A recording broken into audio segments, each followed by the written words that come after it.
혼자 살던 60대 여성이 고독사한 현장입니다. 네. 이거 바닥 시커먼 게 그건가요? 어제. 네. 이분이 좀 거동이 불편하셨나 봐요. 네. 네, 그래가지고 이 안에서 그냥 좀 실례를 하신 것 같아요. 그냥 막 변이랑 우물이랑 그런 것도 좀 많이 있었어요. 고독사는 발견되는데 길게는 1년도 걸린다는데요. 다행히 이곳은 고인의 사망 이틀 뒤 올 수 있었습니다. 발견이 더 늦어졌다면 집안의 오물까지 더해져 작업이 아주 힘들었을 겁니다. 문을 열고 들어가면은 그렇죠. 일단 코를 찌르죠. 그런 부패 악취가 코를 찌르고, 예. 굉장히 심각한 경우에는 이제 저절로 눈물이 나오는 경우도 있고, 그러한 흔적들을 보게 되면은 일단 뭐 약간 좀 우울한 느낌이 드는 건 어쩔 수가 없는 것이고. 이분 저기 뭐냐 그 유가족 분은 계시는가요? 청소할 때 주인집 아줌마니 얘기로는 네. 남편분은 사별하신 것 같고, 네. 그리고 나서 아드님도 하나 있는 것 같은데 아드님이랑은 좀 연락이 끊겨서 네. 경찰서에서 해가지고 아드님이랑 연락이 됐는데 아드님께서 인연 끊고 사신 분이라고 네네. 그냥 자꾸 이렇게 연락하는 거 좀 불편하다라고 해가지고 경찰서에서 거의 무용고자식으로. 요즘은 가족이 있어도 무연고자가 되는 일이 많습니다. 굉장히 많이 있죠. 그러니까 저희한테 연락이 오는 경우는 아까 말씀드렸다시피 가족관계가 단절되는 경우가 많은데 자녀가 부모에 대한 그런 거를 거부하는 경우가 대부분이라고 보시면 되고요. 자녀만은 욕할 수가 없는 이유가 그 유가족분의 의뢰를 받고서 이제 고인에 대한 그런 유품 정리를 진행을 했는데 그 아드님께서 저한테 이렇게 얘기하더라고요. 자기가 태어나서 이 사람을 단 한 번도 본 적이 없는데 내가 왜 이 사람 죽은 거 가지고 내가 여기까지 올라와서 내가 왜 이 고생을 해야 되는지 이해가 안 된다고 그렇게 얘기하는 경우도 자주 그러니까 그렇게 얘기하는 경우도 있었고. 중요한 유품은 어떻게 찾으면은 저희가 보관할까요? 아니면은 아닙니다. 그 유품은 네네. 여기가 그 동사무소 쪽에서 연락이 온 거라서 유품 같은 게 있으면 찾아놓으면 와가지고 자기가 그 일단 보관해 놓겠다라고 하셔가지고. 심각한 오염물을 치우고 나면 제일 먼저 유품이라 불릴 만한 것을 찾아야 합니다. 크게 두 가지로 나뉘는데 통장이라든가 도장 아니면은 뭐 현금, 귀금속, 그다음에 뭐 보험 증서, 그러니까 이러한 그런 재산적인 가치품이 있고, 그다음에 사진이라든가 뭐 다이어리 같은 정서적인 유품, 이제 그런 것들을 저희가 일단 기본적으로 찾아서 이제 유가족분이 계시면은 저희가 전달을 해드리고, 만약에 유가족분이 안 계시면은 저희가 일단은 보관을 해두죠. 주인을 잃은 수많은 물건 중에 세월의 때를 입은 진주 목걸이만이 고인의 생전 취향을 알려주는데요. 간혹 고인에게 채무가 있거나 유가족에게 남기는 재산이 정리되지 않았을 땐 현장에서 큰 소리가 나기도 합니다. 분쟁거리를 만들지 않으려면 꼼꼼하게 확인을 해야 하는데요. 혹시라도 주머니에 뭐 편지가 나올 수도 있고 아니면 뭐 돈도 나올 수 있고 아니면 뭐 이분이 끼시던 뭐 반지나 그런 것도 나올 수도 있고 하니까. 하지만 이렇게 해도 의심을 받고는 합니다. 약간의 그런 의심의 눈초리를 받게 되는 경우가 있어요. 자녀분이 오셔가지고 집안에서 지갑이 나왔을 텐데 지갑이 왜 없냐? 저희 안 나왔는데요. 그러니까 아니 있었을 거라고요. 그러니까 아니요 진짜 안 나왔습니다. 했더니 아니 안 나올 리가 없잖아요. 계속 이렇게 말씀하셔가지고 제가 이제 맨 처음 연락 주셨던 조카분에게 연락을 하니까 제가 경찰한테 넘겼는데요. 그러니까 이렇게 말씀하시는 경우도 있었고 초기에서 한 3년 동안은 굉장히 힘들었죠. 방 한쪽에 고인이 고이 모아둔 앨범이 나왔습니다. 사진은 정서적 유품인데요. 여기 전체가 다 앨범인데. 앨범이에요? 네. 되게 많네. 연락이 끊긴 아들의 결혼식 사진과 가족 행사 사진. 이거는 그냥 일단은 놔둬야 될 것 같아요. 고인의 부모님 사진입니다. 이렇게까지 모아둔 걸 보면 고인에겐 큰 의미였을 겁니다. 마지막 작업할 때 한번 여쭤보시고 만약에 이것까지 필요 없다라고 말씀을 하시면 그냥 저희 회사 쪽으로 옮기든가 일단 그렇게 하시죠. 혜영 씨가 유품을 챙기게 된 이유가 있습니다. 무연고 사망자로 구분이 된 경우에는 저희가 무조건 보관을 해요. 어떻게 될지 몰라서 이제 무연고 사망자로 구분이 되셔가지고 저희가 다 이제 정리를 하고 다 폐기 처분을 하고 뭐 그렇게 진행을 했는데 1년 넘은 뒤에 연락이 오더라고요. 그러니까 자기가 꽤 먼 친척이라고 했어요. 근데 그나마 연락이 닿은 거예요. 근데 이분이 외국에서 거주를 하고 계셨더라고요. 그래서 어떻게 하다가 이제 저를 알게 되셔서 저한테 물어보셨고, 그래서 그때 그냥 건물주 분께서 그냥 무연고 사망자로 구분됐기 때문에 그냥 다 처분하시라고 말씀하셔가지고 저희는 다 처분을 진행을 했습니다. 그러니까 굉장히 아쉬워하셨거든요. 그때 당시에. 그래서 이제 그때 좀 생각이 든 거죠. 아, 무연고 사망자는 어떻게 될지 모르니까 보관을 해야겠다라는 생각이 들어서 지금 현재는 이제 무연고 사망자 같은 경우에는 저희가 다 유품을 모아놓고 있습니다. 인맥이 굉장히 좋으신 것 같은데요? 이게 영업하면서 하시는 분들 아니에요? 네, 이거 다 청첩장 같은데요? 영업하시면 그분들 다 생일 다 챙기고 그러시나요? 네. 쓸쓸했던 마지막과는 달리 생전엔 많은 사람과 어울린 것 같은 고인. 떠난 후 남겨진 유품이 그녀의 과거를 알려줍니다. 지금 봤을 때 디스크가 찾아오신 것 같아요. 그러니까 그 4번, 5번 요추관 척추 전방 전이증? 제가 봤을 때는 그러니까 이제 거동이 불편하시니까 이제 저런 걷기에 도움이 될 수 있도록 보행기가 있는 것 같고, 걷기가 어려우니까 또 화장실까지 가지 못하셔가지고 이제 여기서 좀 실례를 하지 않았을까. 그렇게 이제 추측이 되네. 갑자기 닥친 불행에도 마지막까지 열심히 살아보려 했던 고인의 흔적이 노트 한 장에 서툰 글씨로 남아 있습니다.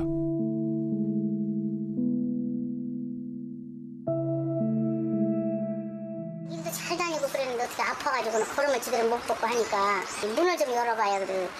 감자라도 주고 떡이라도 주지. 어째 그렇게 문을 잠궈놓고 있냐. 형님 나 이따가 저녁 때 지금 아파서 그런다 그래요. 본인이 문 열고 나오지 않는 이상 일일이 그걸 할 수가 없잖아요. 그래서 그냥 말한 건데 그리고는 이틀 있다가 그지. 불 안 켜놨으면 몰랐어요. 지금까지도 불 켜놨기 때문에 그게 발각이 된 거예요. 혜영 씨와 동료들이 고인에 대한 기억을 안고 천국으로의 이삿짐을 정리합니다.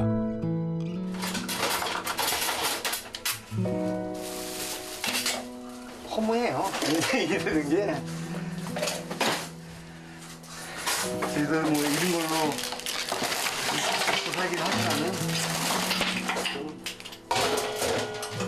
잘 사셨으면 하는 바람이 사실 저희들도 있는데. 이 일을 해오며 기억에 남는 유품이 있습니다. 아버님 드리려고 했던 것 같은 시계? 34 정도 보이는 여성분이었고, 치과 생활 하다가 회사에서 실직하고 나름대로 살아보려고 아르바이트하고, 근데 아르바이트마저 일이 끊기고 화장실에서 이제 극단적인 선택을 하신 분이었는데, 아버님이 충청도인가 저쪽에서 이제 농사 지시는 분이시더라고요. 연락을 좀 끊고 살으셨나 봐요. 따님은 나름대로 조그만 선물 같은 거 케이스에 시계 이렇게 청소하고 이렇게 하는 도중에 이렇게 유품이 나왔습니다라고 하니까 아버님께서 오시지는 않으셨어요. 그냥 한동안 전화기 너머로 말이 없으시다가 그냥 그럼 제가 주소를 좀 알려드릴 테니까 택배를 좀 보내줄 수 없냐라고 해서 아버님 시계 포함해서 따님이 어떻게 살았는지 한번 다이어리 같은 것들 그런 것들 해가지고 택배로 보내드렸어요. 그래서 보내드리고 나서 3-4일 있다가 고맙다라고 이런 까지 챙겨주셔서 고맙다라는 그냥 문자 받은 그게 가장 기억에 남아요. 그 각자 그 개인의 사정이 있는 거고 그 가정사가 있는 건데 항상 이런 모습을 봐온다고 해서 정신이 무너지면은 사실 이 일을 할 수는 없잖아요. 중립적인 입장에서 그냥 바라만 볼 뿐이죠. 음식 솜씨 좋은 어머니를 따라 요리를 즐기는 평범한 청년이던 혜용 씨. 20대 중반에 이미 고깃집 사장님이었습니다.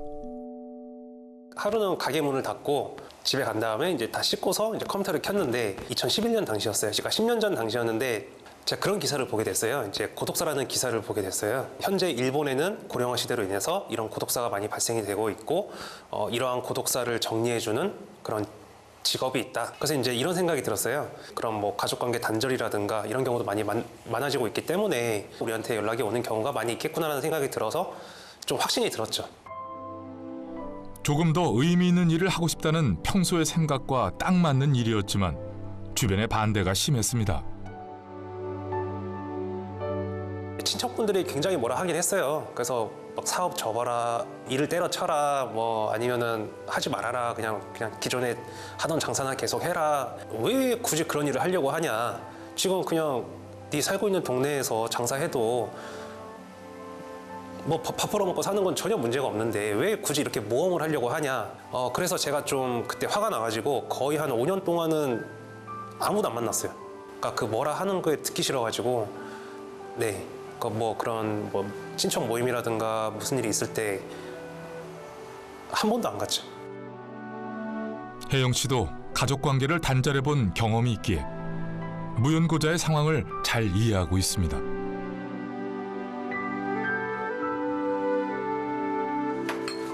하지만 모든 사람들이 서로의 사정을 알아주는 것은 아니죠.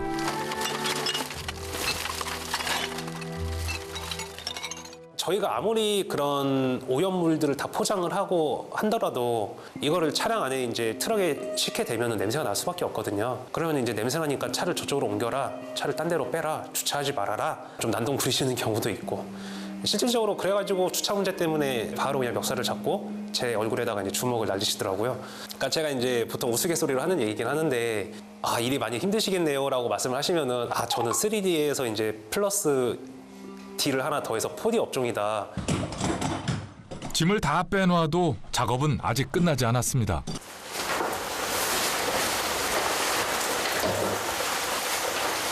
좀 약간 심각한 현장이었으면 벽지를 제거를 하는데 이 현장 같은 경우에는 일단은 현장 상황이 좀 무난했고 그다음에 이제 건물주 분께서도 이제 벽지 제거를 원하시지 않으시고 그런 살균 소독 작업이라든가 그런 항균 탈취 작업을 또 한 번 진행을 할 겁니다. 유품 정리사가 특수 청소부라고도 불리는 이유인데요. 나가 계세요? 네. 보이지 않는 냄새를 없애기 위해 약품을 살포하고 전문 장비를 사용합니다. 필요하다면 몇 번이고 이 과정을 반복하는데요. 약품이 가득한 방 안에서 숨을 참고 하는 고된 노동이죠.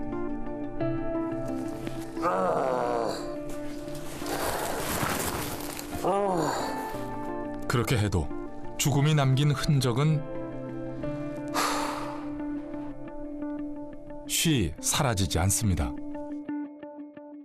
그런 경우가 있어요. 그러니까 저는 할 만큼 했다라고 생각이 드는데, 그러니까 냄새 그런 부패 악취가 없어지지 않는 현장이 있거든요. 제가 AS를 한 7번을 간 적이 있는데 그 현장 같은 경우는 경상남도 김해시였거든요. 그 현장 같은 경우는 제가 경상도 내려갈 때마다 계속 그 현장을 들렸어요. 예, 그래서 그것도 한 1년 넘게 걸린 것 같고, 고인분의 흔적을 정리한 현장인데 여기가 또 제대로 마무리가 되지 않으면은 그런 유가족분들 입장에서는 고인분에 대해서 좀 미안한 감정이 들 것이고, 그다음에 이제 그런 비용에 대한 그런 피해도 발생이 되니까, 예, 그래서 일단 다른 건 몰라도 일단 나한테 들어오는 일은 좀 제대로 마무리를 짓자, 뭐 그런 생각이 들더라고요. 예. 이날은 다른 현장에서 무연고 사망자로 분류된 이의 유품이 들어왔는데요. 다 쏘! 지방에 있는 유가족이 유품 인수를 거부했습니다. 이거 오늘 현장에서 나온 거예요? 오케이. 유품은 단촐합니다. 옷가지와 일기장, 메모 몇 장이 전부인데요. 아무래도 고인은 젊은 청년 같습니다. 나랑 나이가 똑같은데? 고인은 38배 남자입니다. 지금 딱 우울증 같은데? 이거는 다 약, 진단서, 영수증. 뭐야? 노숙 1일차래. 지금 몸 상태와 재정 파산 상태에선 복권만이 나에게 기회를 줄 뿐인 상황. 전쟁태가 아니고 천재지변은 아니지만 그래도 힘들고 절망적이다. 어지간한 일엔 담담한 혜영 씨도 크게 흔들린 적이 있습니다. 저한테 연락을 하셨던 분이 그 보육원의 원장님이셨어요. 이 청년이 퇴소하고 나서 그해 2월 달에 극단적인 선택을 했고 바로 그 다음에 이제 시간이 지나서 6개월 뒤에 발견이 된 거였죠. 가장 어린 고인이었어요, 이분이. 내가 퇴소를 하면은 이제 인생이 끝이구나. 자기는 이제 사회에 진출해봐야 어떻게 살아갈 방법이 없기 때문에 이러한 선택을 하지 않았나. 좀 더 참아보고 자기가 좀 하고 싶었던 것을 했으면은 적어도 이러한 선택은 하지 않았을까. 자신도 어두운 청춘의 터널을 거쳐왔기에 더 안타까웠습니다. 3년 동안은 굉장히 힘들었어요. 뭐 한 달에 뭐 50만 원도 못 벌 때였으니까, 그러니까 진짜 생활비조차도 안 됐었고, 형, 뭐 이번 달은 몇 건이나 했니? 한 건이요. 얼마나 벌었니? 20만 원이요. 접는 게 어떨까? 뭐 이렇게 말씀하셨죠. 그래서 아니요, 저는 이거 안 접어요. 이거 왜 접습니까? 이거는 분명히 우리나라에서 필요한 직업이 될 것인데 접을 수가 없습니다. 이렇게 얘기했죠. 휴양지의 넓은 야외 주차장. 의뢰인의 요청으로 아침 일찍 혜용 씨가 이곳을 찾았습니다. 또 50대 남성이 이곳에서 사망한 후 일주일이 지나서야 신고를 받고 출동한 경찰에게 발견됐습니다.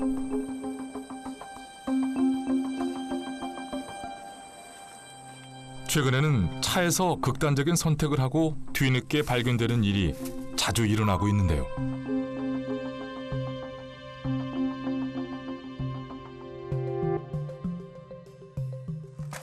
장례를 치르며 경황이 없는 고인의 아내가 밤늦게 혜용 씨에게 연락해 정리를 요청한 겁니다.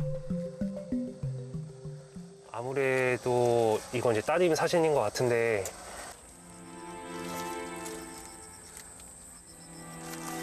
약간 좀 그런 공고가 있는 거 보니까 약간 건설 현장 쪽에서 일하신 게 아닌가.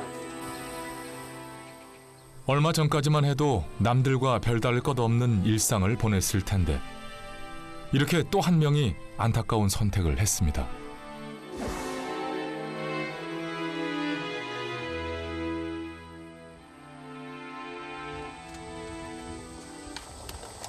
저희 지금 그 구더기가 좀 많이 있어서. 이대로 차를 움직이면 다른 데에도 구더기가 들어가거나 추가 오염이 발생할 수 있습니다. 현장에서 조치를 취하고 견인차를 불러야 합니다. 일단 어찌 됐는데? 차가 일반적인 상황일 때 폐차를 받아주는 거지, 이렇게 시신이 부패가 돼서 그런 오염물들이 흘러내리는 상황이면은 폐차장에서 받아주질 않거든요. 혜용 씨가 처음부터 자동차 유품 정리를 한 건 아니었습니다. 청소는 물론이고 할부나 상속 문제가 얽혀 있어 자동차 처분을 어려워하는 유가족을 돕다가 자연스럽게 지금에 이르게 된 거죠.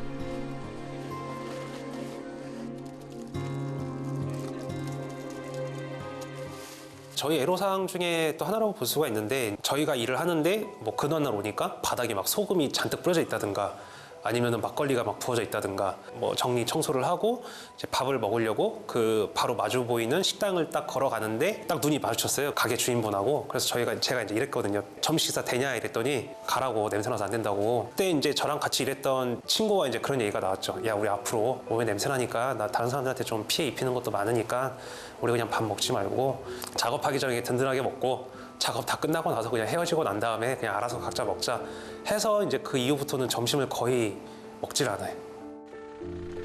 하지만 그 일로 세상을 원망해 본 적은 없습니다. 타인의 시선보다는 유가족이 처한 문제를 해결해 주는 게 그에겐 더 중요합니다.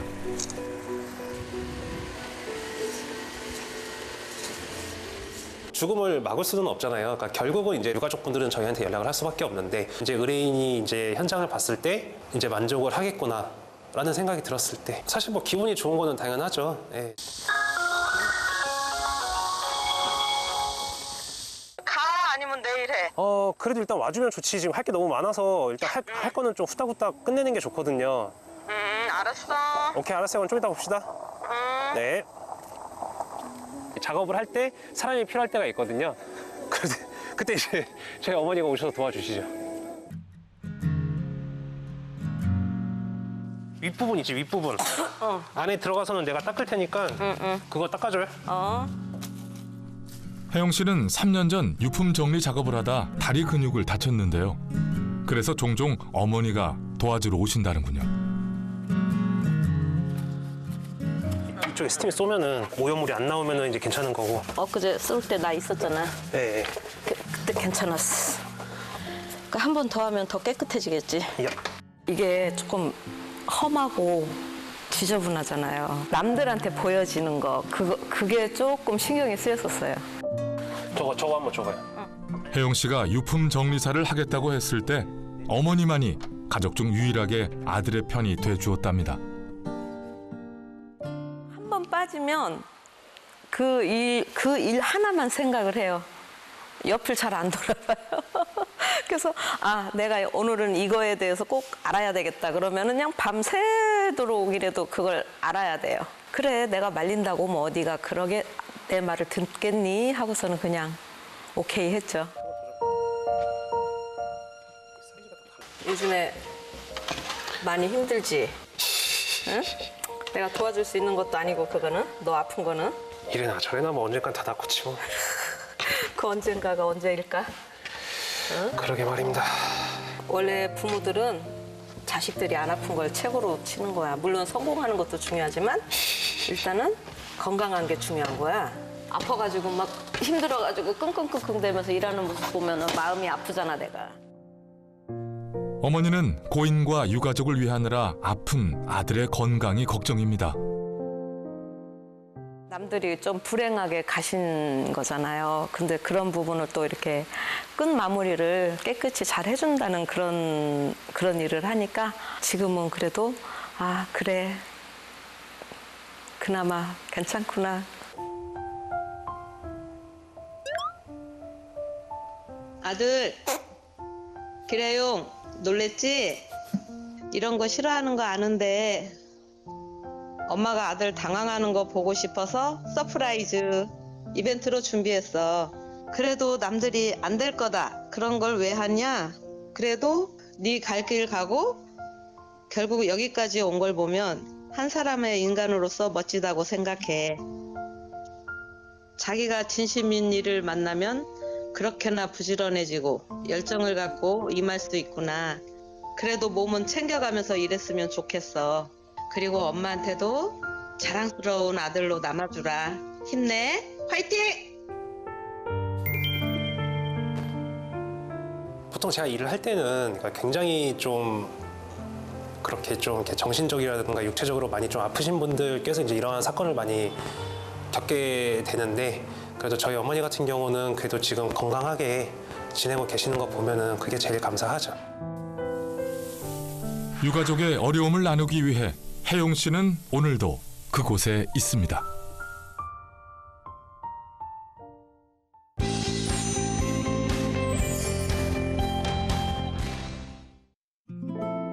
그 사람의 하루는 이른 아침 6시부터 조용히 시작됩니다.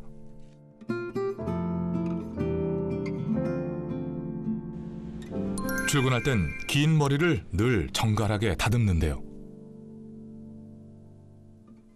가족분들한테 보이는 예의 바른 모습을 보이기 위해서 머리를 묶고요. 두 번째로는 제사나 입간을 진행할 때 고인분의 모습이나 제사 음식에 저희 머리카락이 묻히지 않는 위생을 위해서 머리를 묶고 머리망을 착용하면서 일을 하고 있습니다. 그녀가 고인의 마지막 길을 배웅합니다. 안녕하세요. 26살 장례 지도사 5년차 성예린입니다. 장례 지도사는 고인분의 처음에 상담과 입간 그리고 화장, 마지막 장지 가시는 것까지 임종 후 3일간의 장례를 옆에서 같이 진행해 드리는 것을 장례 지도사의 일입니다. 성예린 씨의 일터는 남겨진 이들과 고인이 마지막 이별을 하는 장례식장입니다. 부산에서 유일하게 장례를 치르는 빈소와 화장 시설이 함께 위치한 곳인데요. 저분들 조금만 실례하겠습니다. 사진 나갑니다. 3일간의 장례를 마친 60여 명의 고인이 매일 이곳에서 고단한 육신을 내려놓고 한 줌의 재로 돌아갑니다.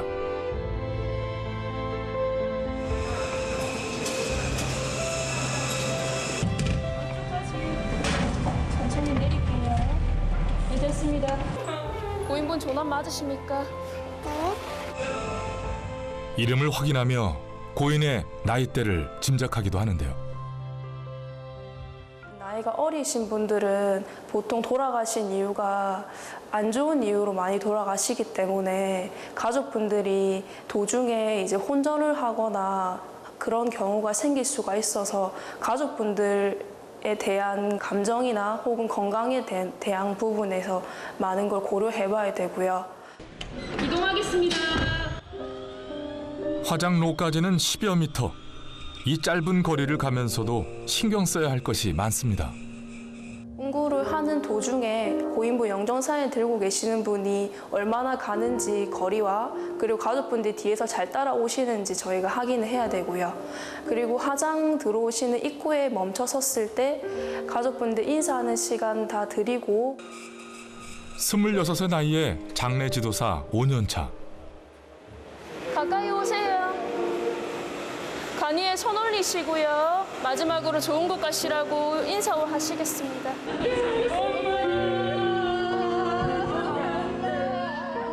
여전히 주변의 시선은 차갑습니다. 장례식장에서 일을 한다 이러면 처음에 엄청 놀라세요. 여자가? 그러고 네 나이대에 굳이 왜? 더 좋은 일이 있는데. 보통은 이런 반응이셨어요. 네, 저는 솔직하게 기분이 좀 나빴어요. 네, 제가 생각하는 장례주사는 굳이 그런 말을 들을 직업이 아니라고 생각했거든요.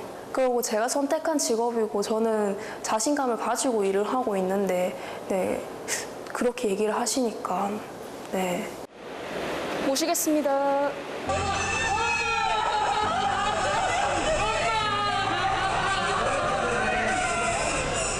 예전에는 관을 드는데 힘이 필요해서 젊은 여성들이 쉽게 할 수 없는 일이었지만 전동 운구차 같은 장비가 들어오고 대학에 장례지도학과가 하나둘 생겨나면서 예린 씨와 같은 장례 지도사들이 늘어났습니다. 1200도씨에서 두어 시간. 고인이 한 줌의 재로 돌아가는데 필요한 시간입니다.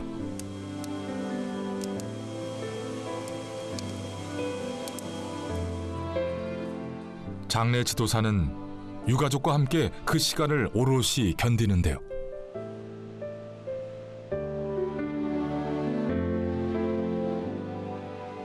가족분하고 벽면 하나를 두고 기다리는 공간이기 때문에 먼저 들리는 거는 가족분 울음소리가 먼저 들려요. 제일 마음이 아프고 처음에는 좀 죽음이란 게 굉장히 무겁고 무서웠었거든요. 네. 그랬었는데 지금 현재는 사실상 얘기하면 더 무거워졌어요. 무섭진 않는데 네, 무거워졌어요. 가족분들이 이제 오셔서 우시는 거나 혹은 이제 마지막에 좋게 보내드리는 모습 봤을 때는 굉장히 어쩔 때 이렇게 보면 행복하다고도 할 수 있고 어떻게 보면 되게 슬픈 일일 수도 있잖아요. 근데 저한테는 그게 그 일을 도와주는 사람이다 보니까 저한테는 굉장히 무겁게 느껴지더라고요, 아직까지도. 경건한 마음은 그녀의 손짓과 몸짓에 고스란히 묻어납니다.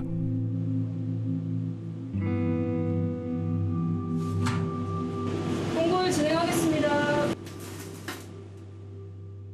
한 사람의, 한 고인의 마지막 종착지인 죽음을 저희가 담당하는 거잖아요. 저희 생각에는 아무렇지 않을 수 있는 실수지만 가족분한테는 되게 크게 다가올 수가 있거든요. 그래서 저희는 실수하지 않고 그리고 되려 입 조심하고 말 조심할 수 있도록 책임감이 생기더라고요.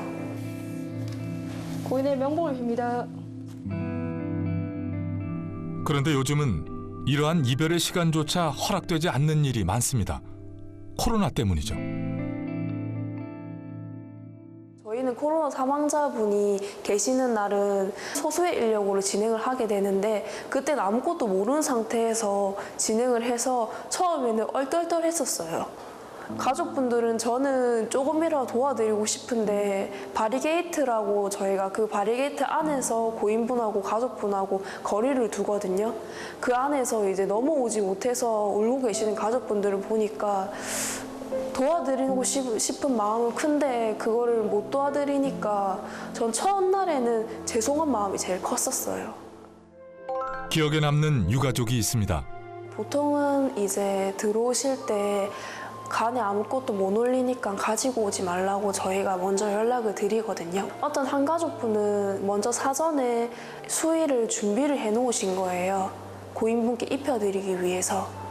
근데 그거를 준비해 놓으신 수의를 입혀드리지 못해서 저희에게 3-4번의 사정을 하셨어요. 간이에 제발 올려달라고. 정말 이쁘게 포장까지 해오실 거고 접어서 오셨더라고요. 사정을 하셔서 저희가 처음이자 마지막으로 간이에 수의를 올려드렸었거든요. 그 상태로 화장이 들어가셨던 분이 저는 제일 기억이 나요. 예린 씨는 장례식장 근처에서 자취를 하고 있는데요. 와서 그렇게 할까 봐요. 반가운 손님이 왔습니다. 야, 니는 문 열어주면서 요새 세상이 얼마나 그 시기한테 누구세요? 물어봐야지. 여기 뜬다 이가 얼굴이. 아무리 떠도. 엄마다. 예린 씨의 어머니입니다. 오는데 안 힘들었나? 근데 내 마음이 바빠서 그랬는가. 옥수리 지하철이 빨리 가더만. 밥 먹나? 안 먹었다. 맞나. 아직 안 먹지? 니하고 같이 먹으려고 7시부터 해가지고 솜씨 없는 그 시기를 해갖고. 부족한 솜씨 대신 정성을 담은 엄마표 반찬입니다. 밥은 있나? 밥은 해놨다 새로. 품 안의 자식일 줄 알았던 맏딸이 장례 지도사가 되겠다고 했을 때 받아들이기가 쉽지는 않았습니다. 진짜로 저한테는 고민이 컸었어요. 안 했으면 좋겠다. 안 하면 안 돼? 뭐 예린아 다른 진로를 생각해보면 안 돼? 또 안 된대요. 어떨 때 보면 뭐 귀신도 본데 진짜로 뭐 귀신을 봐가지고 뭐 걔가 막 뭐 허적거리고 이러면 그게 너무 상상이 돼가지고 무서웠어요. 아이고 밥을 고슬고슬 잘하셨네요. 야 아침부터 일어나고 했는데 너무 차린 건 없지만 맛있게 잘 드세요. 잘 먹겠습니다. 네 그거 보고 감자국 끓여달라 해가지고 엄마가 끓였다. 입학 원서를 쓸 때만 해도 하나 잡수시오. 참 많이 싸웠다는 두 여인. 잘 삶았냐? 잘 삶았나? 응. 어제 내가 오후에 자갈치에 선주국 이모한테 갔었거든. 그냥 또 한참 딸 자랑을 했지요. 동네 먹는데 소문 좀 내지 마라. 며칠 전에 너 목욕탕 가가지고 소문 다 내가지고 씨. 근데 내가 뭐 별로 뭐 잘 살지도 않고 뭣도 안 하고 뭐 그런데 딸내미 자랑하는 재미라도 있어야지 뭐 어찌 살겠노. 하지만 지금의 어머니는 예린 씨의 1호 팬이자 든든한 응원군입니다. 그날 걔가 운구를 하는 날이었어요. 유가족 분들하고 관을 이렇게 모시고 쭉 따라오는데 이제 좀 이렇게 평소에 까불거리는 모습이 아니고 정돈된 듯한 느낌으로 그분들을 이제 유가족 분들을 모시고 가는 중에 화장장 앞에서 뭐 이제 마지막 하시는 분들에게 인사도 드리고 뭐 이런 말을 하는데 너무 자랑스러웠어요. 정말 내 딸이지만 멋있구나 라고 생각했어요. 딸의 진심이 어머니에게 닿은 겁니다. 그럼 예린 씨는 왜 장례 지도사가 되고 싶었을까요? 할머니가 임종하실 수 있을 만큼 위급해진 상황이 되시더라고요. 그래서 그 상황 때문에 장례가 어떻게 진행되고 어떤 절차가 있고 어떻게 해서 장례식장에 들어갈 수 있는지가 너무 궁금하더라고요. 저는 손녀니까 먼저 알고 싶었거든요. 대비도 하고 싶었고요. 그래서 그런 걸 알아보다가 장례에 대해서는 이렇구나 저렇구나에 대한 걸 많은 걸 알게 됐어요. 그래서 처음엔 호기심이었는데 뒤에는 해야겠다는 마음을 먹었었어요. 할머니 장례는 제가 해드리고 싶었거든요. 긴 투병 생활 끝에 세상을 떠난 외할머니의 장례를 비록 직접 치러드리진 못했지만 장래 지도사란 꿈을 꼭 이루겠다고 약속했습니다. 그리고 꿈을 이룬 지금도 공부를 그만두지 않고 이어가고 있습니다. 올해부터 대학교 사회복지학과에 편입한 건데요. 더 좋은 장래 지도사가 되고 싶다는 목표가 생겼기 때문입니다.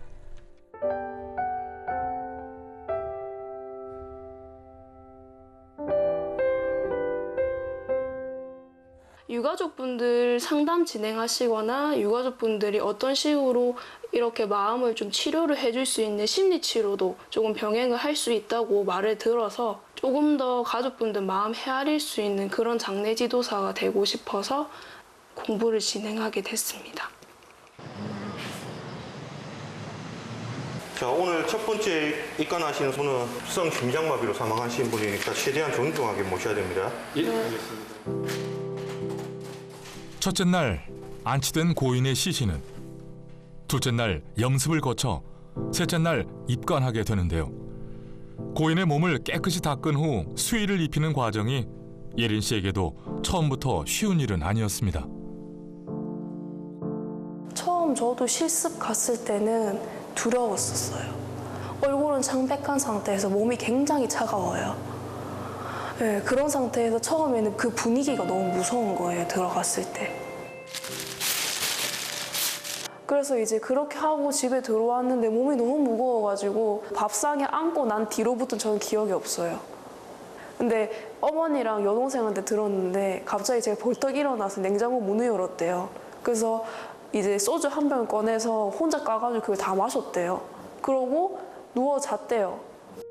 고인분을 들어가서 닦아드리고 수의를 입혀드리고 얼굴에 이제 뭐 다크서클이나 상처 같은 거를 메이크업으로 조금 지워드리고 그리고 마지막에 습신이라고 양말 있거든요. 그거 신겨드리고 그러고 난 다음에 가족분들 맞이해서 마지막 인사 도와드리고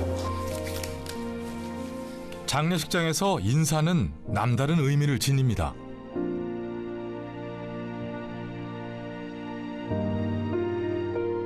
우리가 세상에 올 때 태어날 때를 정할 수 없는 것처럼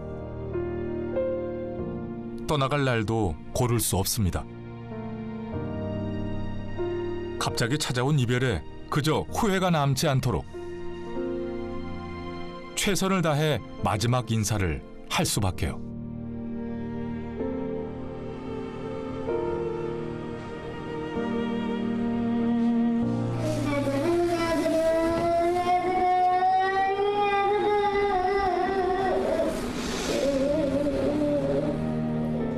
그곳에 유가족 가까이에서 슬픔을 함께 나누는 장례 지도사가 있습니다. 저희가 이제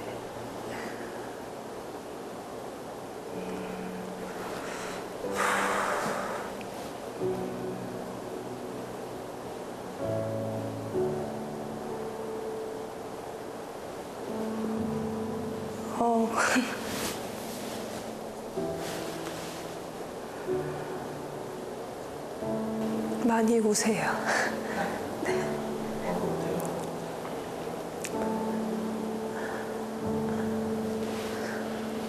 그때가 제일 마음이 아파요.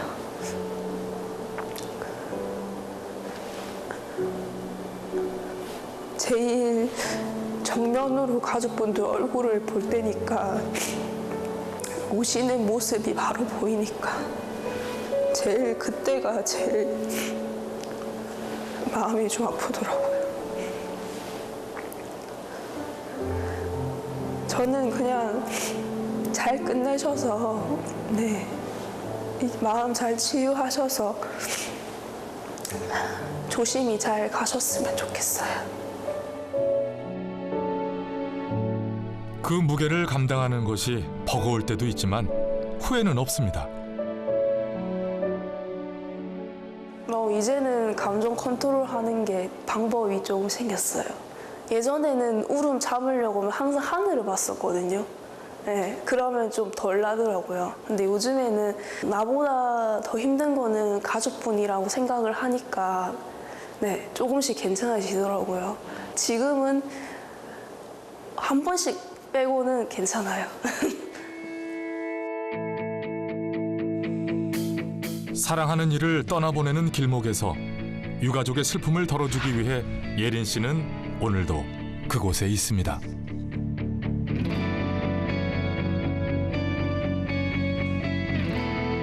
책임감 있게 행동하는 장례 지도사가 되고 싶어요.